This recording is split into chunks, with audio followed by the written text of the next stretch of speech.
When a worker at Red Lobster unloaded a delivery, she discovered an incredibly rare creature.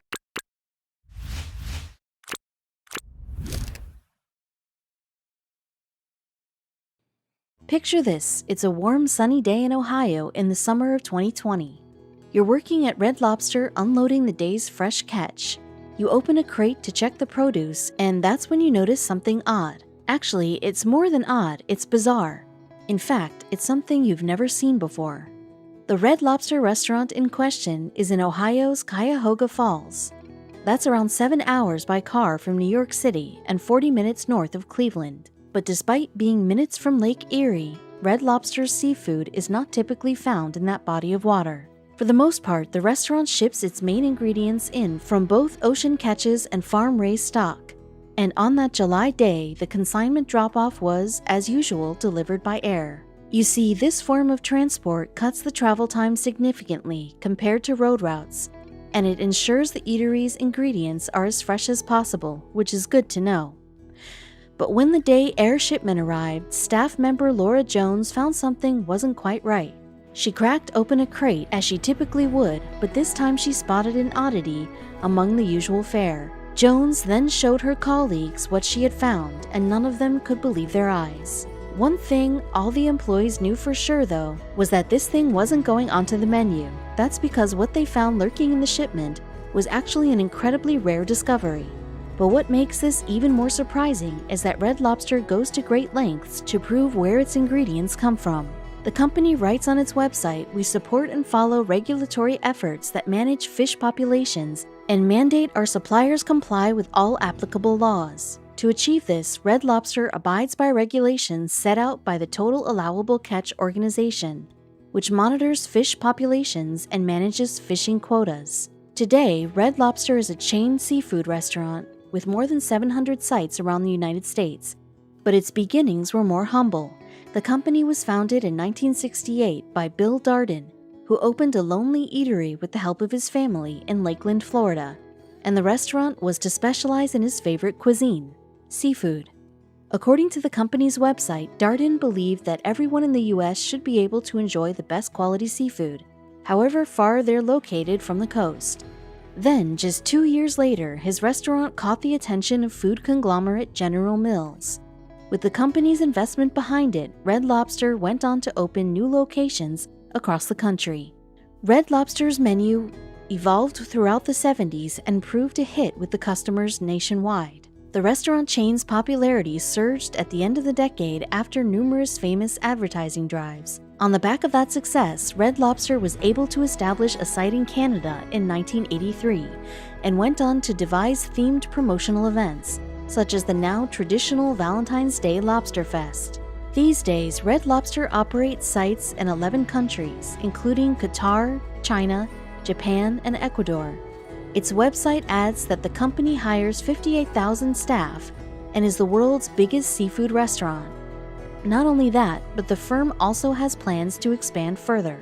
Yet, despite this global expansion, the seafood restaurant chain claims that it knows where every piece of seafood it has served has come from since its inception in 1968. Red Lobster also says it apparently avoids catching at-risk sea life. The staff at Cuyahoga Falls might disagree with that. Like most restaurants, Red Lobster's range of food covers main courses, appetizers, soups, salads, sides, and dessert. The eatery serves lunch as well as dinner, and it offers an array of party platters, family deals, and kids selections. But as well as the expected aquatic fare, the restaurant chain also throws a few culinary curveballs. For instance, there's a chicken and steak selection with a choice of filet mignon, sirloin, or New York strip steaks. Also on the menu is a Cajun chicken linguine Alfredo, along with a surf and turf option of Maine lobster and sirloin. Sides might come in the form of green beans, baked potato, fries, mash, rice, a Caesar salad, or Cheddar Bay biscuits.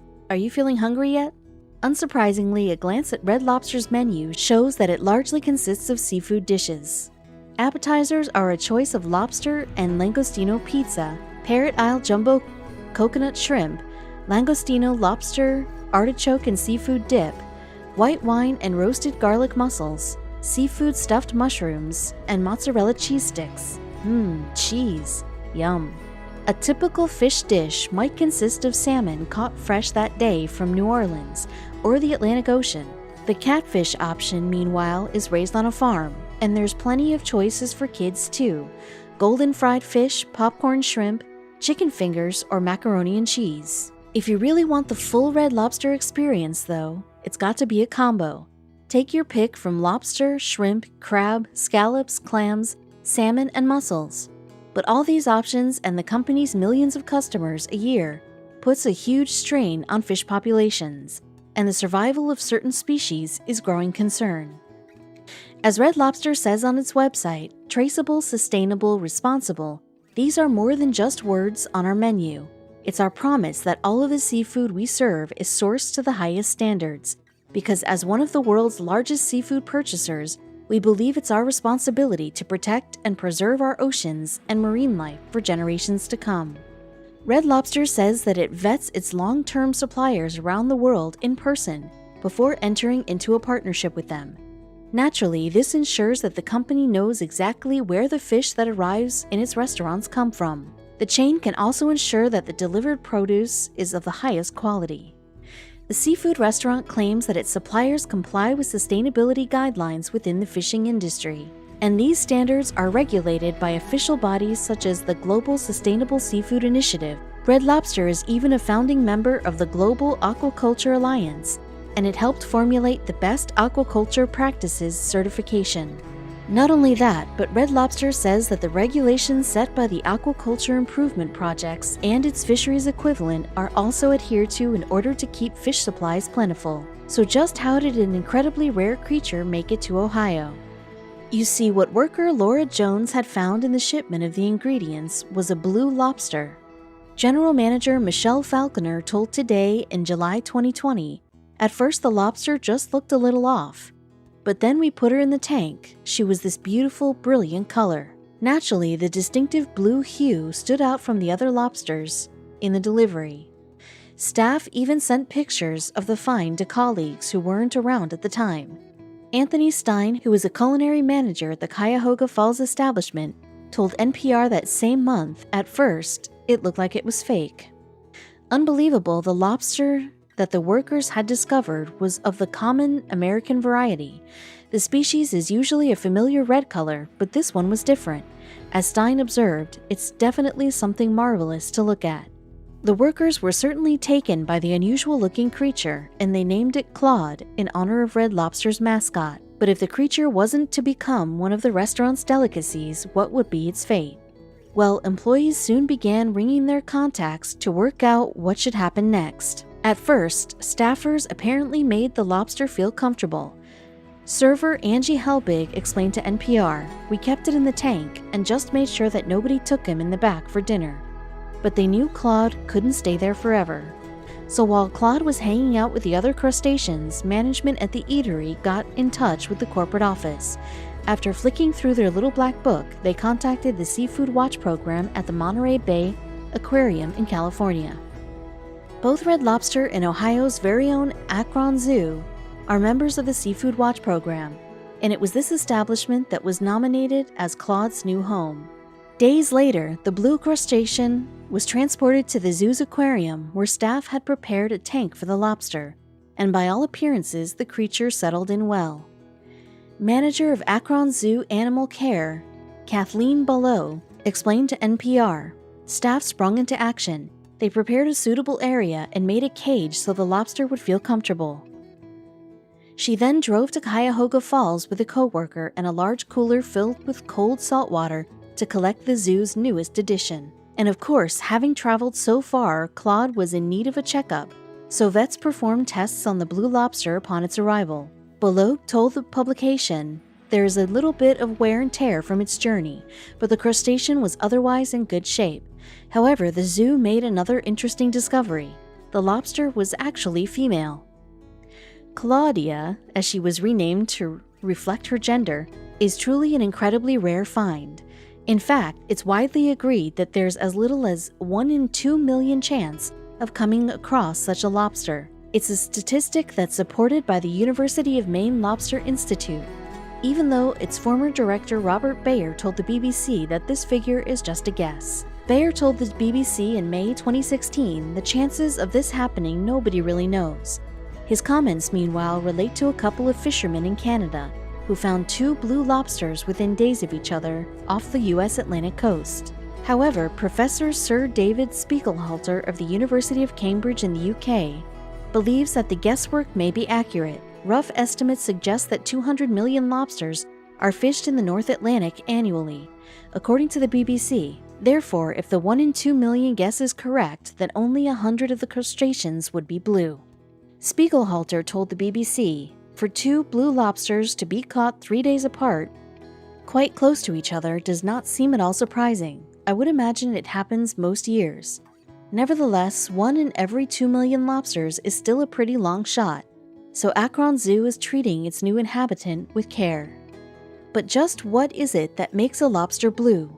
The genetic mutation that creates the abnormality causes increased production of a particular protein, which apparently creates the blue coloring. Charlie Ellis, who works as a research assistant at the National Lobster Hatchery in the UK, described lobster colors to the BBC. He said the American lobster is usually a sort of greeny brown, so anything bright blue would look very odd to a fisherman here. Ellis continued, European lobsters tend to be a duller blue color. The real sort of iridescent blue is still rare here, but the difference is that, to a European fisherman, it will seem less completely out of the ordinary than it would seem to a North American. Regardless of how infrequently they're seen, though, other colored lobsters are even more rare. For instance, the yellow variety makes up around 1 in 30 million of total stocks, according to the Lobster Institute, and the albino lobster is an even rarer find. The BBC added that chances of discovering one of those is around 1 in 100 million. Bayer went on, whatever the odds of catching different colored lobsters, there's no denying that bright blue ones are truly beautiful creatures. They might not be the most unusual, but they are undoubtedly the best to look at. Indeed, it is the hope of Akron Zoo that Claudia will eventually make it into a display for the public. Vincent Jeffries is Akron Zoo's Director of Marketing and Public Relations. He told Today, shortly after we introduced Claudia to her aquarium, she started moving rocks around to create her own cave. That was a good sign. It means she's doing well. However, she must shed her shell in the fall in order to continue growing. Claudia is actually in isolation at the time of writing.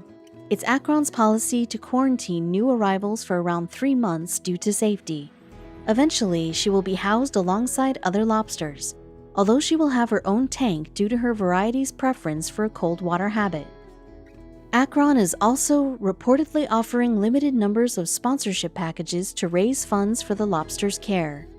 For $50, fans will receive an adoption certificate, a picture of Claudia, a lobster plushie, in blue of course, and a list of facts about the creature. The donation will pay for medical bills, food, and care for her habitat. Of course, rare sea creatures are typically found much closer to the ocean. When a 600-pound beast was swept in by the tide, the staff at the Coal Oil Point Reserve in California couldn't miss it. At first, the team thought they knew the species of the giant critter, but a closer look led them to realize that they'd gotten things all wrong. And, rather unsettlingly, the experts also had no idea what this monstrous animal actually was. Considering how large the animal on the beach appeared to be, the Coal Point experts quickly determined they'd found an ocean sunfish, and the species seemed right at first. For starters, the ocean sunfish is one of the weightiest species of bony fish on Earth, with some examples able to reach in excess of a whopping 2,200 pounds. The ocean sunfish can be so large, in fact, that its height may even match its length. These astonishing beasts therefore stand in stark contrast to the sleek, slim fish we tend to imagine darting through rivers and oceans. And while the size and thickness of an adult sunfish's skin keep them safe from many oceanic predators, they are nevertheless at risk of being eaten by sharks, orcas, and sea lions. Then there are those ocean sunfish that wash up on the shores of beaches, often perplexing the people who eventually find their massive bodies. So the Coal Point Oil Reserve team can be forgiven for thinking that's what they found in 2019. Upon further inspection, though, the specialists realized that they'd actually come across something else, something just as enormous. It's not particularly surprising, however, that there would be such a creature on the Coal Oil Point Reserve in Southern California. After all, the area, which is protected by the University of California to aid in particular pursuits, is home to a slew of unusual fauna. The land itself is important too, and it's one of the final illustrations of a coastal strand environment. Untouched dunes pile up along the coastline of the Coal Oil Point Reserve, and these play host to some noteworthy forms of plant life. The ecosystems that have developed here are also delicately balanced, although they're certainly sufficient for the dune beetle and the western snowy plover, both of which can be seen near the sandy mounds. The Coal Oil Point Natural Reserve additionally encompasses the Devereaux Slough, which presents as a tidal lagoon during the colder parts of the year. In the summertime, though, much of the moisture evaporates and the area instead becomes defined by salt flats and saline ponds, and such changes create a one-of-a-kind habitat for the creatures that end up here. This is also the case with the reserve's grasslands and its stretches covered in coastal shrub, a community of plants native to California. In total, the Coal Oil Point Reserve is known to host more than 1,000 different species of animals and plants, yet experts believe that they've yet to reveal every single creature that dwells upon the expanse of protected land. And it's fortunate that the area is safeguarded too, as many of the examples of flora and fauna here face habitat disintegration elsewhere. Plus, the Coal Oil Point Reserve borders the Pacific Ocean, which means that there are plenty more noteworthy animals swimming in the nearby depths. Indeed, an intern who worked on the reserve happened upon one of these very critters in February 2019. From far away, though, the creature would have looked like a massive gray blob. And in a UC Santa Barbara press release, conservation specialist Jessica Nielsen was quoted as saying that the intern's discovery had initially shocked her. Unlike most other animals that appear on sandy coastlines, you see, the creature had strange features. Of the find, Nielsen added, "This is certainly the most remarkable organism I have seen washed up on the beach in my 4 years at the reserve." In fact, it appears that evolutionary biologist Thomas Turner felt much the same way when he saw the gigantic creature in the sand. First, he caught a glimpse of the beast in images that Nielsen had uploaded to the Coal Oil Point Reserve's Facebook account. Then he raced to the shoreline with his wife and child so that he could see the bizarre discovery for himself. Speaking to CNN in February 2019, Turner said, "It's the most unusual fish you've ever seen. It has no tail. All of its teeth are fused, so it doesn't have any teeth. It's just got this big round opening for a mouth. On top of that, the creature was enormous. In fact, 6-foot-tall Turner stood with his arms outstretched to show just how large it was. The fish was nearly 7 feet long, as it happens, and weighed more than 600 pounds. Owing to all that, they could determine then, the Coal Point Reserve team classified the creature as an ocean sunfish, otherwise known as a common molla. Then the staff posted photos of the animal to a website called iNaturalist to allow other experts to weigh in. And at first, a number of the commenters also suspected that the California-based team had found an ocean sunfish. Luckily, though, someone looped Ralph Foster into the conversation. And from there, the Southern Australian Museum's fish expert took a good hard look at the photos of the supposed ocean sunfish. But not all was as it seemed. Yes, as Foster examined the creature, he suspected that it wasn't actually among the species identified at all. At least the skeptical Turner knew who he could turn to in search of answers. Ultimately, then, he fired off an email containing some images of the beached fish to a woman named Marianne Nygaard. And as a marine scientist, Nygaard was the perfect person to consult on such matters. But the images initially did little to move Nygaard, she recalled to CNN. The pictures weren't very clear. I was reluctant to settle on an identification because it was so far out of range. So she and Foster reached out to the Coal Oil Point Reserve team. If they could send over better photos, then the duo could be in a better position to draw conclusions. Fortunately, Nielsen and Turner heeded Nygaard and Foster's call. As the California-based pair returned to the shoreline to snap more photos of the perplexing creature. By then, though, a couple of days had passed since the intern had spotted the blob on the sand, and in that time the tides had seemingly washed it away. Still, Nielsen and Turner held out hope that they could track down the supposed ocean sunfish once more. They therefore separated out for a search, starting a couple of miles apart, and then walking towards each other. And thankfully, the scientists' plans worked, as they finally rediscovered the fish's body not far from its original resting place. Turner and Nielsen could examine the creature once more then, and send detailed photos to Nygaard and Foster. Yet when the Coal Oil Point duo took a closer look at the fish, they noticed a few features that proved its original classification had been wrong. For example, where normal fish have tails, the ocean sunfish has what's known as a clavus, a rounded protrusion that's sometimes as wide as the entire body. As such, this feature acts more like a rudder than a powerful back fin. But while the beast on the California beach had a clavus, its shape didn't match that seen on other sunfish. Snapping pictures of the unique fish delighted Nielsen, though, and she explained as much to UC Santa Barbara news site The Current. In February 2019, the conservation specialist said it really was exciting to collect the photos and samples, knowing that it could potentially be such an extraordinary sighting. And as it turned out, Nielsen hadn't let her excitement build up in vain. You see, as soon as Nygaard saw the clearer pictures, she knew that the California-based scientists had found something completely spectacular on their beach. Indeed, she later recounted to CNN, "I couldn't believe it, I nearly fell out of my chair." Specifically, Nygaard recognized that the sunfish was not of the common variety. Rather, it was a hoodwinker sunfish, and she was ultimately the right person to note the subtle differences between the two. After all, in 2017, the marine scientists had discovered and named the hoodwinker species after years of trying to find it.